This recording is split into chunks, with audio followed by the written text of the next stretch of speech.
지난 시간에 이어서 재림을 기다리는 성도들의 신앙의 자세에 대해서 말씀을 드리려고 합니다.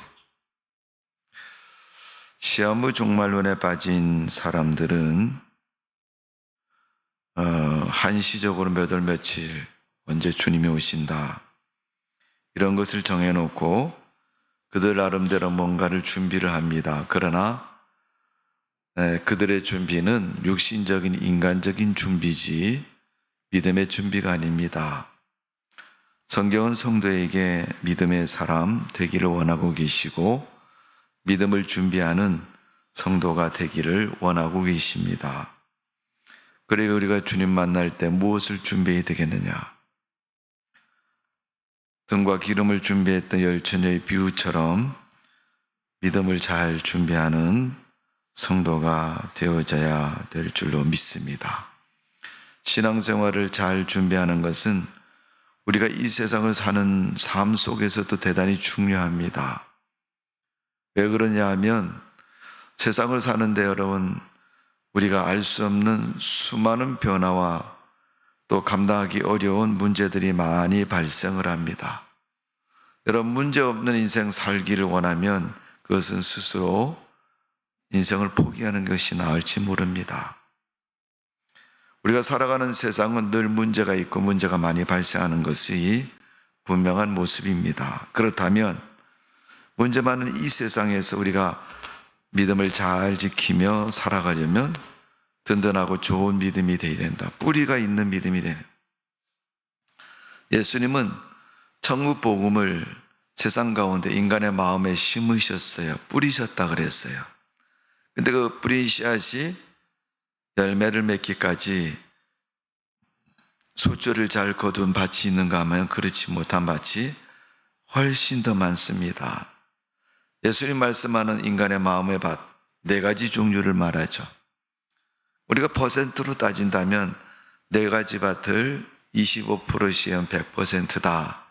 이렇게 말한다면 3가지 밭은 열매를 맺지 못한 1가지 옥토인 밭만 열매를 맺었다.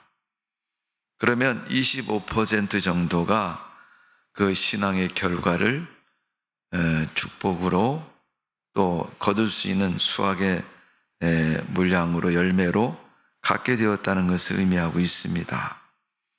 그 가운데서 여러분 돌짝밭을 보면 흙이 얕아서 싹이 나지만 즉시 말라서 죽게 되었다. 그러니까 흙이 깊지 않은 땅을 표현하고 있습니다. 어쩌면 우리가 믿음 생활할 때 우리의 심령이 변화에 따라서 요동을 잘 친다면 그건 여러분 우리에게 유리한 것보다 유익되는 것보다는 손해될 때가 훨씬 더 많을지 모릅니다. 이렇게 저렇게 잘 변화를 적응하는 것도 중요합니다마는 대처 능력이 뛰어나서 수시로 잘 바꾸는 사람들은 제 생각에는 그래요. 아마도 주식시장에서는 좀 쓸만하다고 생각이 됩니다. 주식값이 떨어지기 전에 얼른 후딱 팔아버리고 오를 것 같으면 또 후딱 사고 나중에 계산할 때 오늘 재빠르게 산 주식이 얼만큼 올랐다.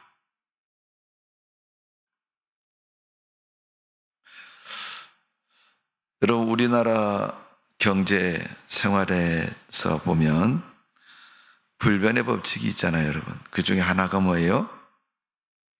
부동산에 관한 문제죠. 집 문제입니다.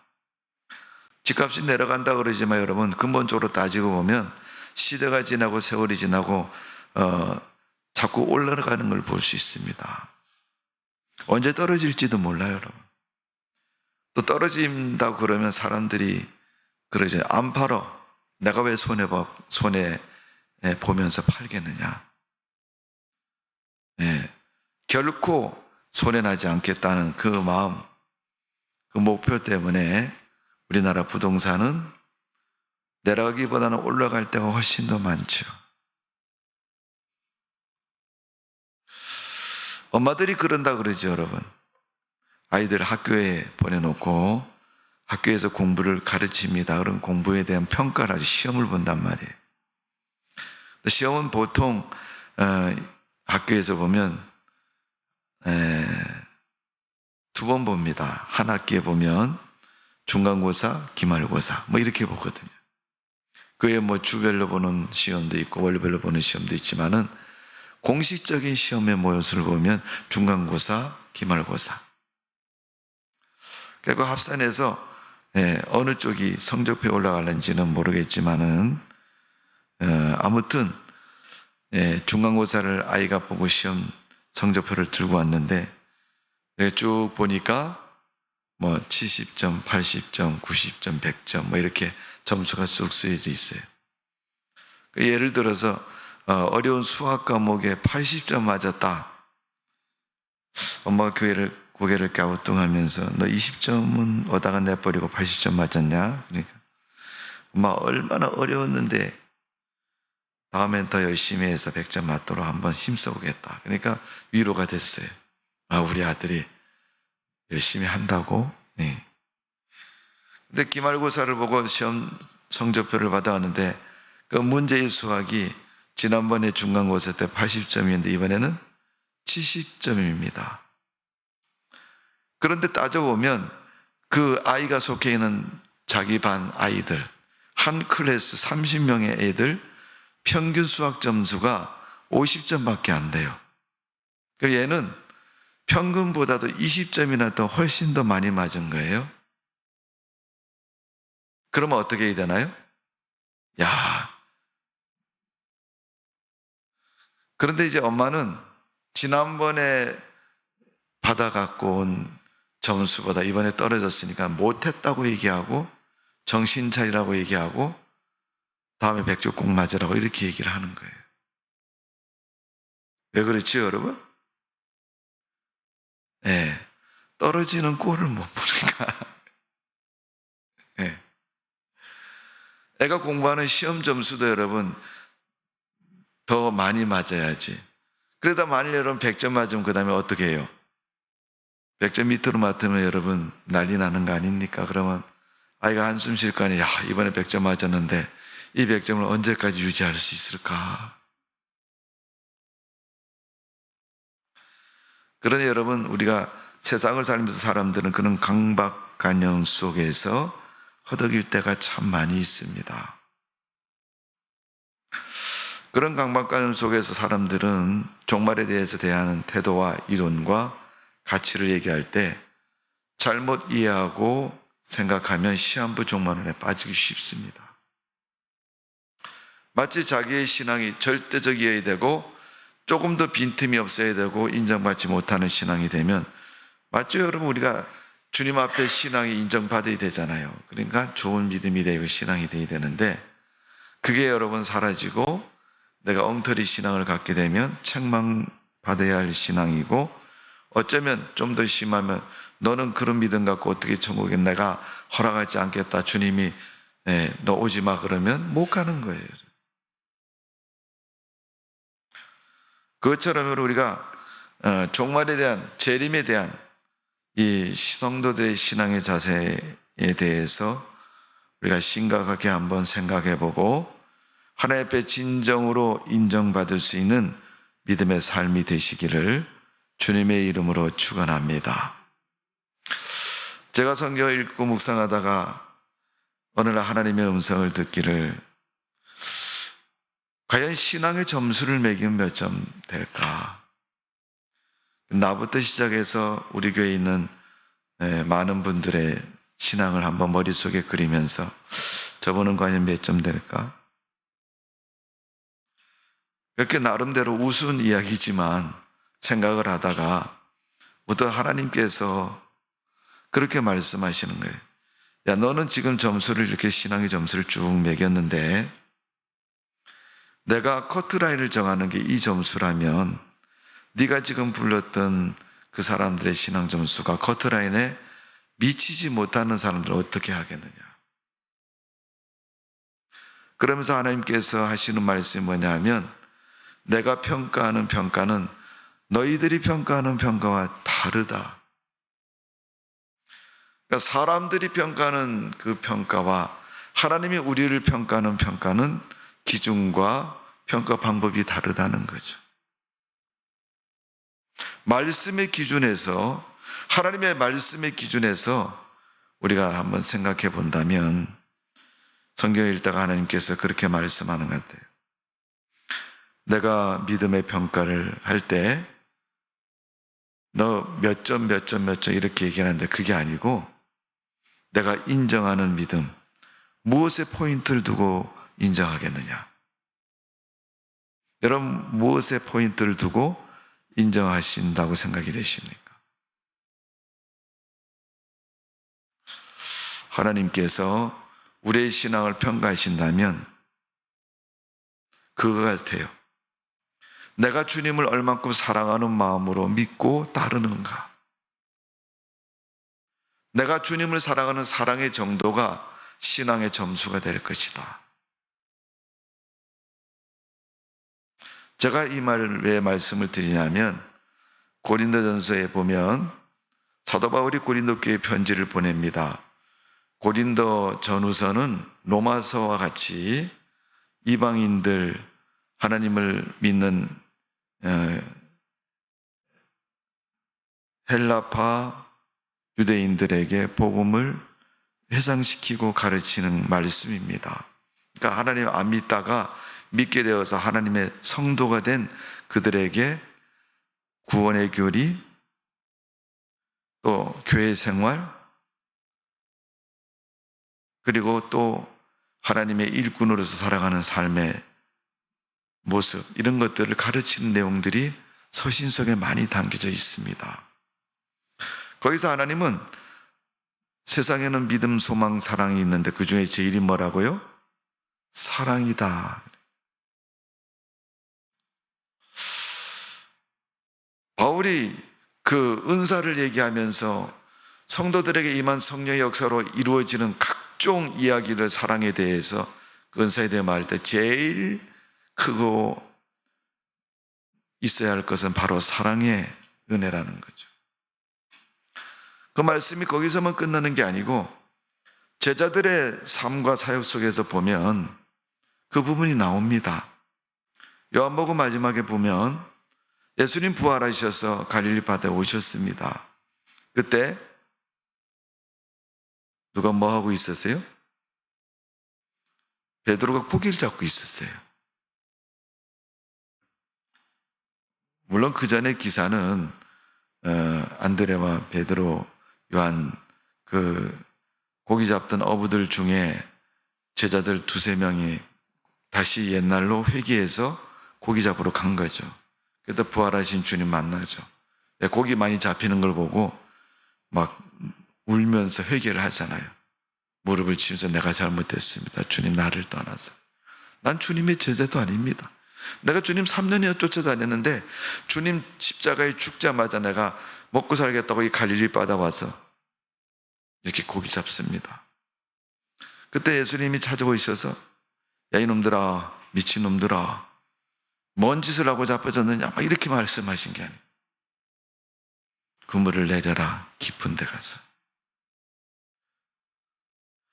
결국 그들이 잡히는 고기를 보니까 옛날에 예수님이 베푸시는 은혜가 생각이 나서 사랑의 매를 받고 채찍을 받습니다.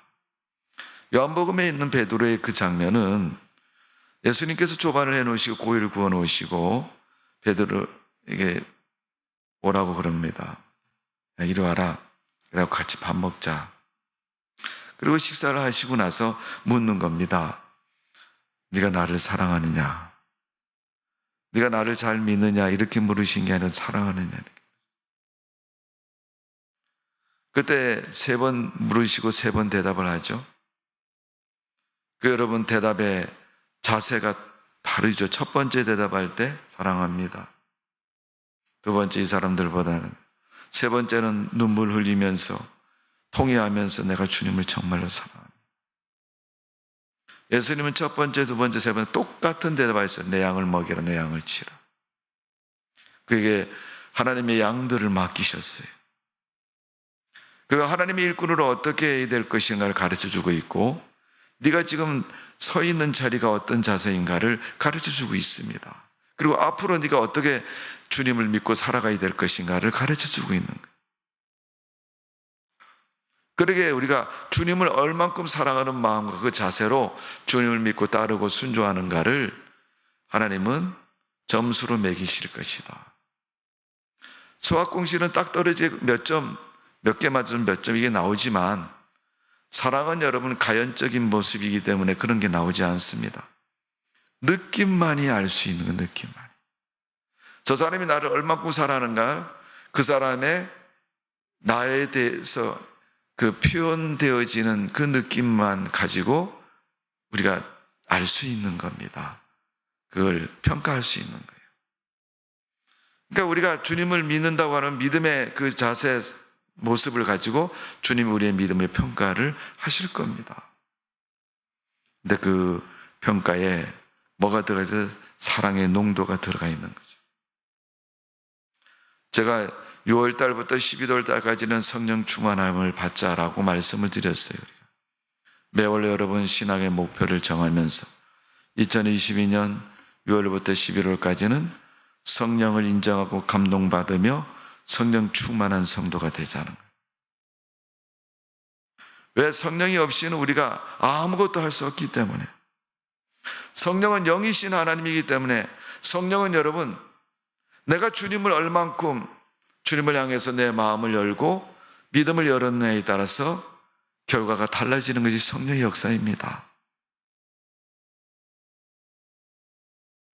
그러면 한 자리에 앉아서 한 예배실에서 예배를 드려도 하나님이 평가하는 그 평가는 어떤 자세로 주님을 섬기는가가 중요한 것입니다. 재림을 기다리는 성도에게도 내가 재림에 대해서 어떻게 인식하고 주님의 그 재림을 맞이하고 기다리는가는 성도들에게 대단히 중요하다는 거예요. 마치 시한부 종말론에 빠진 사람들처럼 부탄가스 준비해놓고 라면 준비해놓고 비상식량 준비해놓고 앉아서 주님 언제 오실려나요? 쌀 다 떨어져 가는데 언제 오실래요? 이렇게 해서는 여러분 재림 맞지도 않고 그런 기다림, 그런 준비가 하지 말라는 것입니다. 오늘 우리는 세상을 살면서 좌로나 우로나 치우치기 쉬운 세상을 살고 있습니다. 그런 세상에서 우리의 신앙의 근본적인 뿌리와 중심은 뭐예요? 하나님 말씀이 근본적인 뿌리와 중심이 돼요. 그래서 성경이 죽지 않으면 살기 열심히 읽어요.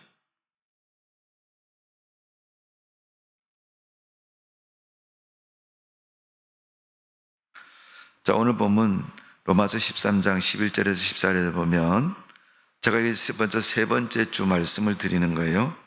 재림에 대해서 기다리는 성도들은 그 때와 시기를 알아야 된다. 하나님은 알려주지 않으셨어요. 몇 월 며칠이다 이렇게 알려주지 않았는데 그 시기와 때를 알아야 된다 이렇게 말하고 있어요. 자, 오늘 보면 11절에 그렇지 않습니까? 또한 너희가 이 시기를 알거니와 너 모르냐? 너 알고 있잖아. 너 모르니? 이 질문하고 똑같은 거예요. 이 시기를 알아야 된다고 말하고 있습니다. 일반적으로 여러분 종말에 대해서는 우리가 두 가지 견해를 기억해야 됩니다. 첫 번째는 나 개인적인 종말, 내가 사는 이 시대적인 종말을 우리가 기억해야 돼요. 개인적인 종말은 개인의 죽음을 말하는 것이고 시대적인 종말은 성경에서 말씀한 마지막 때 마지막 멸망을 말하는 거예요. 재림과 더불어서 세상 끝을 의미하고 있는 것입니다. 사람은 정해진 인생을 살아가면서 매일매일 생활하고 마지막 생이라고 생각하면서 살아갑니다. 왜 내가 오늘 밤에 자다가 내일 못 일어날 수 있으니 오늘 밤이 마지막이다. 오늘 밤에 죽음이 어느 날 갑자기 내게 찾아와도 내가 후회 없고 아쉬움이 없는 인생을 살았다고 생각할 수 있는 그런 우리의 삶이 우리의 모습이 되어져야 될 줄로 믿습니다. 개인적인 종말을 준비하는 사람은 그런 준비를 해요. 탤런트 중에 여러분 김자옥이라는 분 아시죠? 그분은 크리스찬입니다. 암으로 죽었습니다. 말하기 좋아하는 사람, 야, 교회 다니는 사람이야, 그 병 고쳐야지, 암으로 죽고 있냐, 이렇게 얘기하는지 모르겠지만, 그분의 믿음의 소리를 얘기하잖아요. 암이라는 것은 의학적으로 언제까지 살겠다. 예, 암이 전이가 돼서 온몸에 퍼져서 이제 더 이상 회생할 수도 없고 인생을 마감해야 될 시점이 언제쯤이라고 우리가 짐작을 할 수 있는 병입니다. 내가 며칠 날 죽는 거는 짐작을 못해요. 그러나 그런 병에 들면요, 사망에 이르는 병에 들면요, 사람들이 언제까지 살 것이라는 예측을 합니다. 그분이 한 얘기가 뭐냐면, 암에 걸린 것 슬픈 일이고 고통스러운 일이죠. 여러분, 암이 여러분 뭐 치료하는 과정이나 뭐 한다 할지라도 그 병 자체가 여러분 우리 몸에 육신을 자극할 때 얼마나 고통스러운 거죠. 욥기서에 보면 욥이 악창이 들었는데 머리부터 발끝까지 악창이 들었는데 밤에 잠을 못 잡니다. 간지러워서 기와짝으로 박박박박 긁었다 그랬어요. 얼마나 고통스럽겠어요. 아마 물으면 욥이 그럴 거예요. 나는 밤이 무서워 그럴 거예요. 밤만 되면 온몸이 진물이 흐르고 고통 속에 견딜 수가 없을 만큼. 암이라는 여러분 병도 마찬가지입니다. 우리 몸에 전이 되고 퍼지면 얼마나 고통을 주겠습니까? 그 고통을 당하다가 어느 시점 돼서 더 이상 감당할 수 없을 때는 죽음에 이르는 거 아닙니까? 그러니까 자기가 육체적으로 느끼는 것도 있고 또 암이 의술적으로 그 전이 된 과정 범위를 보면서 언제까지 살 수 있겠다라는 것을 예측을 하는 거죠. 그는 그 예측 앞에서 그런 얘기를 합니다. 이 김자옥 씨가. 나는 암에 걸린 것을 감사한다. 사람들이 들으면 야 미쳤냐 이렇게 얘기할지 모르겠지만 그분이 감사하는 이유가 뭐냐면 내가 언제쯤 죽게 된다는 것을 예측하니까 그까지 살고 그 다음에 죽어야 된다는 어떤 프로그램, 인생의 프로그램이 있으니까 그때까지 뭘 해요? 준비할 수 있다는 거예요. 내가 그때까지 살고 그때부터 이제 하나님 나라에 천국 가니까 하나님 만날 준비하면 된다. 지금부터 살아가는 얼마 남지 않은 시간 동안 내가 기도하며 하나님 말씀 묵상하며 또 어려운 사람들 도와주고 봉사 또 선한 일을 하면서 내가 하나님 앞에 주님 만날 준비를 하는 거예요. 마치 처녀들이 등불을 준비하고 신랑을 기다리는 것처럼 내가 주님 만날 준비를 믿음의 준비를 하고 기다리고 있는 거예요. 여러분 시기를 알아야 한다는 건 바로 그런 의미인 것입니다. 너 몇 월 며칠인지 알아? 이게 아닙니다, 여러분. 물론 시기와 조금 비슷한 이야기는 성경에 징조라는 말로 나와 있죠. 모아가나미 또 이스라엘 뭐 그런 하나님의 여러 가지 지진하고 세상에 눈에 보이는 세상의 변화가 일어날 때 그래서 하나님께서는 시기를 알라고 말씀하면서 그 시기에 대해서 만물의 시기를 말씀하고 있어요. 직접 우리에게 몇 월 며칠을 알지만은 네가 사는 삶의 그 범위 안에서 일어나는 세상의 것을 바라보면 안다. 그래서 베드로전서 6장 4장 7절 8절을 보면 만물의 마지막 때가 가까웠으니 그러므로 너희는 정신을 차리고 근신하여 기도하라. 무엇보다도 열심으로 서로 사랑할지니 사랑은 허다한 죄를 덮느니라. 제가 믿음의 정도와 사랑의 정도를 병해에서 말씀을 드렸어요. 처음에 서두에. 그 말씀처럼 예수님의 제자인 베드로가 사랑을 강조해서 말하죠. 갈릴리 바다에서 부활하신 예수를 만난 그가 그때 주님으로부터 받은 은혜가 뭐예요? 사랑의 은혜인 거죠.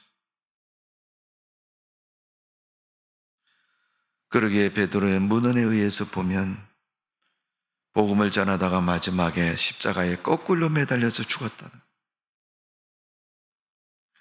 내가 주님을 위해서 내 목숨 하나 버릴 수 없겠느냐. 십자가에 주님 죽으셨는데 나는 거꾸로 매달려도 내가 감수하겠다. 사랑을 지시하고 열심히 있는 믿음을 강조하고 있으며 또 사랑의 시기를 말하고 있습니다. 오늘 예수님은 마지막 때가 될수록 성도들에게 필요한 것이 사랑의 믿음이고 사랑의 마음이라고 말하고 있습니다. 마태복음 24장을 읽어보시면 종말에 대한 이야기가 나올 때 사람과 사람 사이는 전쟁터처럼 사랑이 식어진다 그랬어요. 아주 냉철하고 냉소적인 모습이 된다는 거죠. 요한일서를 읽어보시면요, 사랑의 사도인 요한이 얼만큼 주님을 사랑하고 사랑의 위대성을 강조해서 말씀하고 있어요. 그 요한이 요한계시록에 심판을 말하고 있습니다. 주님 다시 오셔서 세상의 종말을 말하고 있어요. 좋게 생각하는 사람이 누구 말을 들으면 누가 옆에서 험담을 해도 그거 아니겠지, 이건 이거겠지 하고 좋게 말해주는 사람, 그런 사람 중에 요한입니다. 사랑의 사도라는 요한. 제자들 중에 제일 오래 살았고 마지막까지 남아있던 사람이 요한입니다. 그런 요한이 요한일서에 보면 사랑을 얘기합니다. 강조해서. 그런 요한이 요한계시록에 넘어가면 하나님의 심판을 말하고 세상의 끝을 말하고, 막 계시록 읽어보세요. 대접을 쏟으니까 피바다가 되고 막 무시무시하지 않습니까? 웬만하면 좋게 말하는 그 요한이 그 사실을 명백하게 그 저주스러운 모습, 끔찍한 사건의 모습을 그대로 직실적으로 표현하고 선포합니다. 아마도 요한의 설교를 들은 사람들은 그렇게, 아니 요한 선생님이 오늘은 좀 다르네, 요한 목사님이 좀 다르네, 평소에는 저렇게 말씀하시지 않는 게 화가 나셨나? 저렇게 무시무시하게 얘기를 하지? 그게 바로 재림과 맞물려서 요한이 얘기한 요한계시록의 이야기입니다. 오늘 11절에 말합니다. 자다가 깰 때가 벌써 되었으니 이는 우리의 구원이 처음 믿을 때보다 가까웠음이니라. 어제보다 오늘이 주님의 재림이 가깝고 오늘보다 내일이 더 가깝고 시간이 흐를수록 주님의 재림이 가깝다는 걸 말합니다. 그때 오늘 주님이 강조하는 것은 두 가지를 말합니다. 첫 번째는 깨어있어야 된다는 거예요. 여기서 깨어있는 것의 의미는 뭐예요? 기도해야 된다는 겁니다. 마태복음 24장 42절에 43절에 보면 그러므로 깨어있으라, 어느 날에 너희 주가 임할지 너희는 알지 못하느니라. 참 안 되는 거예요. 준비하고 있는 사람은 신랑이 언제 와도 아무런 걱정이 없어요. 마태복음 25장에 보니까 5자녀는 기름을 준비하고 준비한 사람, 그러나 5명은 준비하지 못해서 신랑이 오니까 그때마다 허둥지둥 난리가 났어. 믿음으로 살던 사람은요, 천국 가서도요 칭찬받습니다. 왜 받는지 아세요, 여러분? 요한계시록 한번 읽어보세요. 하나님 보좌에서 뭘 하고 있는가? 우리 이민재 집사님 학원에 있는 아이처럼 어머 지긋지긋해 또 예배야 뭐 이러진 않죠. 천국의 예배는 여러분 세상에 교회에서 드린 예배하고는 차원이 다른 예배입니다. 계시록 읽어보세요, 여러분. 걱정과 근심이 없는 세상, 시기와 질투도 없고 죄악도 없는 그런 세상. 그런데 여러분 지긋지긋해 그러겠어요, 여러분? 오늘 교회 또 가야 되는구나. 더울 때 가끔 빼먹는 것도 은혜가 될지어다 이러면서 빼지 마세요. 제가 그런 말씀을 드렸잖아요. 언젠가 우리가 오리이동에서 저희가 이제 주택을 하나 사고 교회를 만든 적이 있었는데, 그 교회 옆에 골목에 천주교 다니는 할머니가 있었어요. 90살이 넘으셨어요. 겨울인데 한 20도 정도 내려간 것 같아요. 영하 20도. 춥잖아요. 그죠? 얼마나 추워요. 무수탕이 있고 민그 코트 입고 다니는 그런 겨울인데, 이 할머니가 쇳바람에 그 노인들 끌고 다니는 보행 유모차인가 그 있잖아요, 여러분. 예? 아, 실버카. 예. 아무튼 그걸 앞에다 끌고 나오신 거예요. 그래서 내가 너무 추운데 나왔어서, 그래서 할머니, 아이 추운데 왜 나와요? 집에 있지. 어떻게 하려고? 넘어지면 어떻게 해? 그래. 목사님 걱정하지 마세요. 내가 나온 거는 안 나오면 내가 뼈가 굳을까 봐 나왔어요. 그래. 걸어 다니는 게 여러분 빨리 걷긴 합니까? 느슬느슬. 그거 의존해서 가는 사람이 힘있게 걸어가겠어요, 여러분? 그래도 내가 오늘 이 추운 날씨에 바깥에 나가지 않으면 내 몸이 딱딱하게 굳어갖고 움직이지도 못해. 의식은 그대로 살아있어요. 그런데 팔다리가 안 움직이는 거예요, 여러분. 그러니까 미치고 팔짝 뛰는 거예요, 이거 갖다. 그렇잖아요? 예. 눈이 다 보이는데 말을 못하는 사람. 이게 미치고 발딱 뛰는 거 아니에요, 여러분? 귀로는 다 들어서 아는데 눈이 안 보여서 못 보는 사람. 이게 미치고 발딱 뛰는 거예요. 머릿속에 다 기억을 하고 있고 다 아는데 팔다리가 못 움직여서 못 하는 거. 미치고 발딱 뛰는 거예요, 여러분.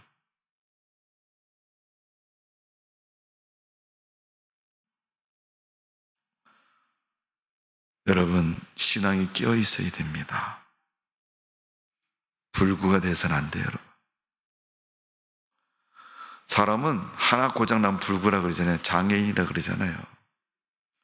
팔이, 손가락이 뭐 잘라줘도 장애인이고, 눈이 한쪽이 안 보여도 장애인이고, 다리를 근육이 마비돼서 못 걸어 다녀도 장애인이고. 우리는 우리 신앙이 장애인이 되지 않기 위해서 참 열심을 다해야 됩니다. 무슨 얘기인지 아시겠어요? 하나 고장나면 장애인이에요.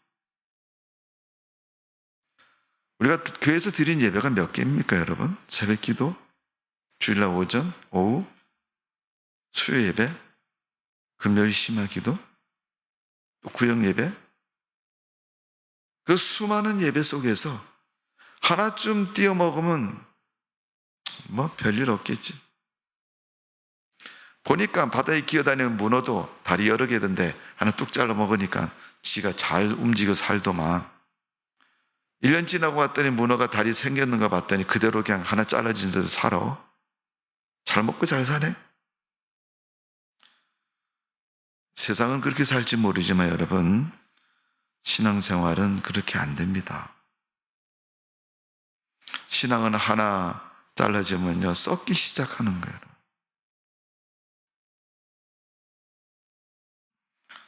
우리가 기도 깨어 있어야 됩니다. 기도하지 않으면 죽어요, 여러분. 정말 죽는다니까. 그 어둠이 밀려올 때 여러분 기도하지 않으면 우리의 머릿속에 무엇이 남겨 있습니까? 두 번째, 깨어 있어야 되는 믿음의 모습은 사명에 깨어 있어야 된다는 거예요. 뭔가가 하겠다는 목표에 깨어 있어야 돼요. 이 사명 참 무서운 겁니다, 여러분. 꿈과 비전도 됩니다. 내가 뭘 하겠다는 꿈과 비전을, 목표를 정해놓으면요,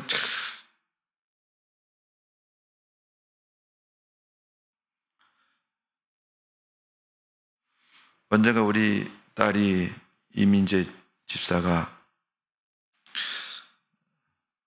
11조를 하면서 자기가 생각해도 참 11조가 얼마 안 되네.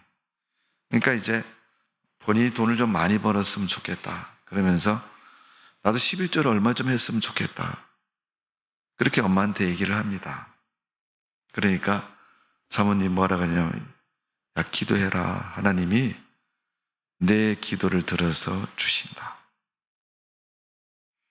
그러니까 11조를 얼마 할 때 그 기도를, 그 말을 듣고 1년 사이에 그게 목표가 금방 달성이 돼. 자기가 일하는 그 환경 속에서는 도저히 그 돈을 벌 수가 없습니다. 네, 거꾸로 매달 하나도 못 벌어요. 그런 환경과 일을 하지만 하나님이 벌 수 있는 방법, 기회 주셔서 벌 수 있게 하시는 거예요. 사도 바울이 복음을 전하면서 서신에 밝히는 내용이 뭐예요, 여러분? 나는 왕 앞에 가서 복음을 전하지만 결단코 죽지도 않겠다. 그 사명을 가진 사도 바울이 왕 앞에 가서, 아그리빠 왕 앞에 가서 복음을 전합니다. 빌라도 총독, 베스도 앞에 가서도 복음을 전하고, 그 고관들에게 담대한 마음으로 복음을 전합니다. 하나님이 그렇게 기도하는 바울을 쓰십니다. 사도행전 28장에 보니까 바울이 로마로 가는 길이 나와 있어요, 여러분. 지중해에서 이렇게 배를 타고 로마로 가는 거예요. 요즘 얘기하면 이탈리아로 가는 거죠. 이태리로. 지중해를 건너가야, 바다가 지중해니까 건너가야 되는데, 그 험한 지중해를 건너가는 모습, 성경에 나와 있잖아요. 유라굴로라는 광풍을 만나서 배가 다 파산해서 죽게 됐는데 사람들은 하나도 안 죽고, 물건도 다 없어졌는데 사람들은 하나도 안 죽고 멜리데 섬에 갔다가 거기서 다른 배를 타고 이제 로마로 가죠. 희한하지 않아요, 여러분? 거기서 다 죽을 수밖에 없는 바다인데 하나도 안 죽는 거예요. 바울 덕분에 그때 같이 타고 가던 사람들 다 살아남은 줄로 믿습니다. 요나 때문에 다 죽을 뻔하는 사건도 있잖아요, 여러분. 사명 안 하고 도망치는 요나 때문에 바다 가운데서 배가 다 뒤집어지려고 난리. 나중 제비뽑기 해갖고 요나가 뽑혀갖고, 야, 네가 그랬냐? 이런, 얼마나 부끄러워요, 여러분. 그래, 내가 그랬다. 창피하기도 하고 부끄럽기도 하고, 나를 집어서 바다에 던져라. 요나가 바다에 던지라 그래, 자기를. 그러니까 파도가 참 멈추잖아. 불순종하는 사람 때문에 다 죽을 수도 있고, 순종하는 사도 바울 때문에 그 소망, 사명 가지고 로마 가기를 원하는, 하나님 어쨌든 바울 일행을 로마까지 살려두셔야 될 거 아니에요. 그래야지 왕 앞에 가서 얘기할 거 아니에요. 그러니까 하나님이 살려주시는 거예요, 사명 때문에. 아무리 세상이 뒤집어지고 세상이 다 심판을 당해도 그 가운데 살아남는 사람이 있습니다. 하나님이 모으시는 자가 있고 보호하는 자가 있고 끌어올리는 자가 있어요, 여러분.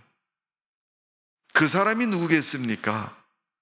믿음의 사명자입니다. 하나님이 반드시 기억하고 그를 건져주시는 거예요. 예일교회 성도 여러분, 여러분 모두가 다 사명자가 되십시오. 사명자는 깨어 있어야 됩니다. 사사기 5장 15절에 12절에 보니 깰지어다 드보라여. 사사의 드보를 향해서 하나님 말씀하는 거예요. 음성을 또 들려주는 거예요. 야, 드보라야, 깨어나라. 그만 자고 깨라. 멍하니 있다가 주님 벌써 오셨어요.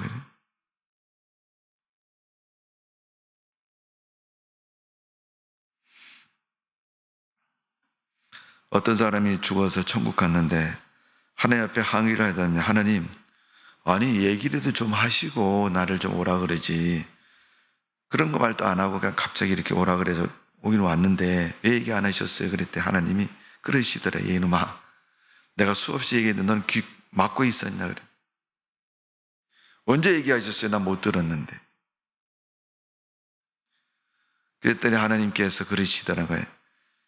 야, 머리카락이 하얘지면 죽을 줄 알아야지. 이빨이 빠지면 죽을 줄 알아야지.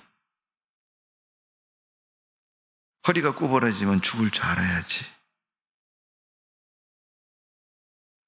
내가 수없이 너한테 징조를 보여주고 변화를 얘기해 줬구만. 너는 내가 말할 때는 어디 가서 딴짓하고 있다가 얘기도 안 하고 벌써 부르셨어요. 이런 소리는 하고 있으면 됩니다.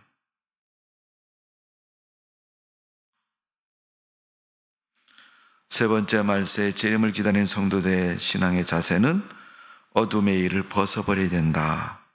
오늘 보면 12절입니다. 밤은 이윽고 낮이 가까웠으니 그러므로 우리가 어둠의 일을 벗고, 그래서 어둠의 일.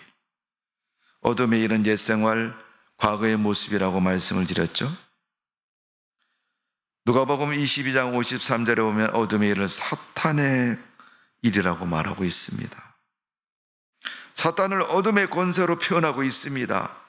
우리는 이 사단의 결박에서 벗어나야 됩니다. 마귀는 자꾸 우리를 넘어지게 만듭니다. 조금만 하면 마귀는 우리 성도들을 죄의 노예로 만들고, 교회 다니는 사람도 죄를 잘 지으니까 너 죄범했잖아, 내가 하나님 앞에 일러줄 거야. 너 죄의 노예를 만드는, 사람의 노예를 만드는. 이스라엘 백성들이 400년 동안 애굽에서 노예됐잖아요. 바벨론에 40년 동안 노예됐잖아요. 마귀 노예를 만들고 자기 노예를 만들고 세상의 노예를 만들고, 세상으로부터 오는 짜릿한 그것 때문에 그냥 믿음 생활도 제대로 못하고 하나님도 믿지 못하게 만드는.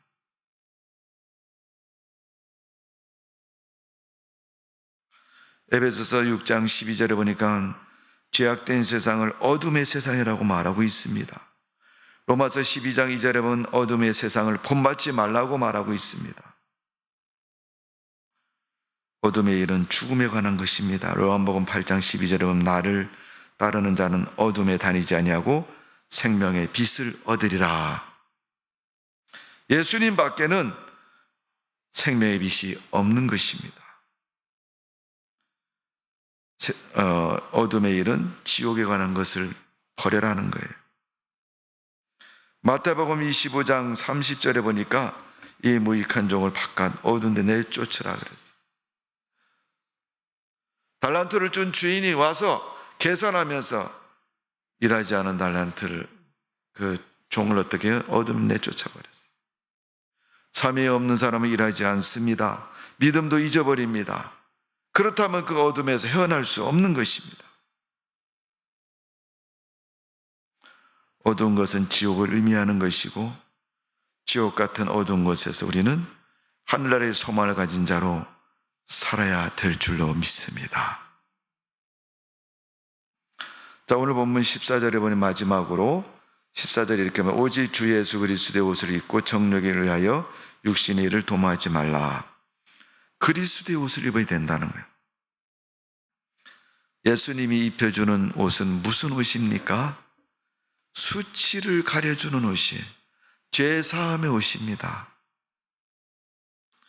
원죄에서부터 시작해서 우리가 짓는 각종 죄, 크든 작든 다 가려주십니다. 자범죄, 고범죄, 종교적인 죄, 도덕적인 죄, 윤리적인 죄, 모든 죄를 다 가려주시. 보실까요, 여러분? 창세기 3장 21절에 보니까 하나님께서 아담과 하와에게 무슨 옷을 줬어요? 가죽 옷을 입혀주셨죠. 인간의 수고와 노력을 가지고 지은 옷은 무슨 옷이에요? 창세기 3장 7절에 보니까 무화과 나무 잎으로 엮은 옷이라 그랬어요. 그 무화과 나무 잎으로 엮은 옷이 끝까지 좋은 옷이었으면 다시 가죽 옷을 입힐 필요가 없죠. 안 되니까 하나님이 양을 잡아서 가죽 옷을 그에 입힌 거예요. 한 번 입은 그 가죽 옷은 벗을 때까지 여러분 수치를 가려주는 거예요, 여러분. 내가 하나님 버리고 세상으로 갈 때까지 하나님은 우리에게 입혀주는 그 가죽 옷을 가지고 세상의 모든 부끄러움을 다 가려주시는 거예요.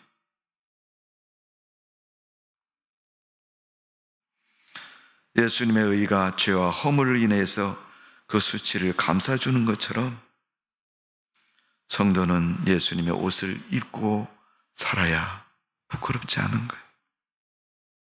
또 하나는 그 옷의 의미는 신분을 상징한다. 신분. 제사장이 입는 옷은 구별된 옷입니다. 5가지 옷을 입어요. 저희 요즘 편하면 팬티부터 시작해서 속옷 바지, 겉바지, 겉옷, 조끼처럼 생긴 흉배, 뭐 그런 것들을 입는 것처럼 신분을 나타내. 제사를 드리다가 제물을 번제단에 태우잖아요, 여러분. 그러면 다 타고 재가 남잖아요. 그럼 재를 갖다 퍼서 갖다 버려야 되죠. 그럴 때 어떻게 하라 그랬어요? 네가 제사 때 수여하기 위해서 입었던 제사장 옷을 벗어놓고 일반 옷으로 갈아입고 재를 들고 나가서 버리라고. 제가 그 비유에서 여러분에게 드린 말씀 하나 있습니다. 뭐예요? 성가대원은 예배드리려고 준비하고 가서 착석을 했으면 그 다음부터는 성가대 가운 입고 왔다 갔다 돌아다니지 말아라. 방송하는 이성재만 빼놓고 나머지 분들은 다 앉아서 예배 마칠 때까지 정결한 마음을 가지고 예배를 드려요. 옷은 우리의 신앙을 의미하고 신분을 의미하고 믿음을 의미할 때가 많습니다. 성도들이 입는 옷을 요한계시록은 뭐라 그랬어요?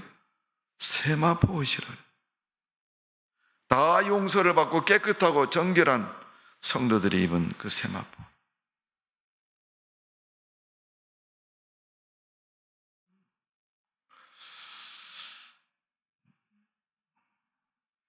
저는 기도할 때 그렇게 기도합니다. 하나님, 내가 주님 만날 때 나도 세마포 옷 입고 주님 만나고 싶습니다.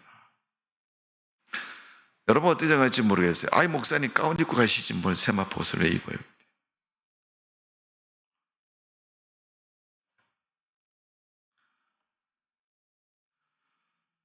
여러분, 가운은 직무를 수행할 때 세상에서 입는 옷이지 하늘나라에 갈 때 입는 세마포 옷이 아닙니다. 하나님 믿는 사람은 성도라는 이름이 최고의 이름이지 그 이상의 이름이 뭐 있습니까? 여러분, 저나 여러분이 천국 가면요 그때도 목사님을 부를 거예요, 여러분? 아닙니다. 저 여러분 똑같은 성도로서 하나님 앞에 평가를 받는 거예요.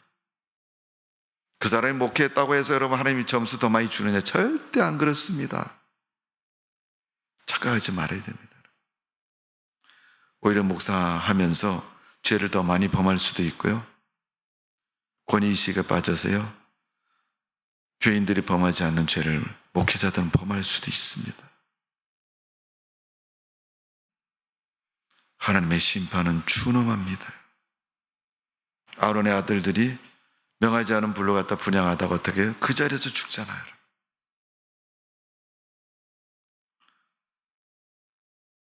미리암과 아론이 모세의 구스 여인과 결혼했다고 비방하다가 이런 문둥병에 걸려갖고 진영에서 쫓겨나잖아요, 여러분.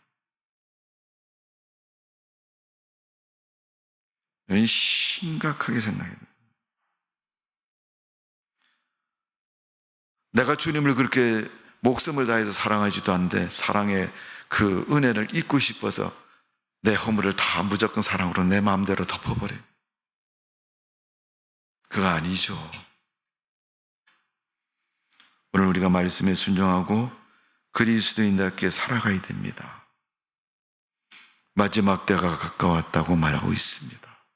처음 믿을 때보다 더 가까웠다고 말하고 있습니다. 그렇다면 처음보다 지금이 어떻게 해요? 그 말의 의미는 더 좋은 믿음이 돼 있어야 된다. 근데 왜 교회에 다니면 오래되면요, 요즘 젊은 애들, 아이들이 말하고 왜 꼰대만 하려고 그러냐. 정말 내가 집사 때보다 권사가 되면 더 잘 섬기고 더 잘 순종하고 목사님 문길에 안 미치는 곳에 더 자기가 솔선수범에 누가 알아주든지 안 알아주든지 다 이렇게 보살피고 사랑의 사역을 해야 되는데, 집사가 돼갖고 권사의 말을 안 들어 이런 소리 나오고, 그건 아니죠 여러분. 정말 깨어있는 믿음을 가지고 우리가 신앙생활을 해야 됩니다. 재림을 알고 재림을 준비하는 성도의 신앙의 자세입니다. 오늘도 여러분의 믿음 속에 그런 승리의 삶이 되시기를 주님의 이름으로 축복을 드립니다. 기도하겠습니다. 아버지 하나님, 사도 바울이 재림에 대해서 강조해서 말씀하고 있습니다. 자다가 깰 때가 되었다고 말하고 있습니다. 지금 우리는 깨어나야 됩니다. 세상이 날로 악해지고 믿음을 잃기 쉬운 그런 어려운 시대에 살고 있습니다. 그런 시대에 하나님 앞에 믿음 지키고 인정받는 신앙인 되게 하여 주옵소서. 더운 여름입니다. 영육 간에 건강 주시고 하나님 잘 믿고 믿음 생활 잘할 수 있도록 우리에게 하나님 축복하시고 도와주옵소서. 예수님의 이름으로 기도하옵나이다. 아멘.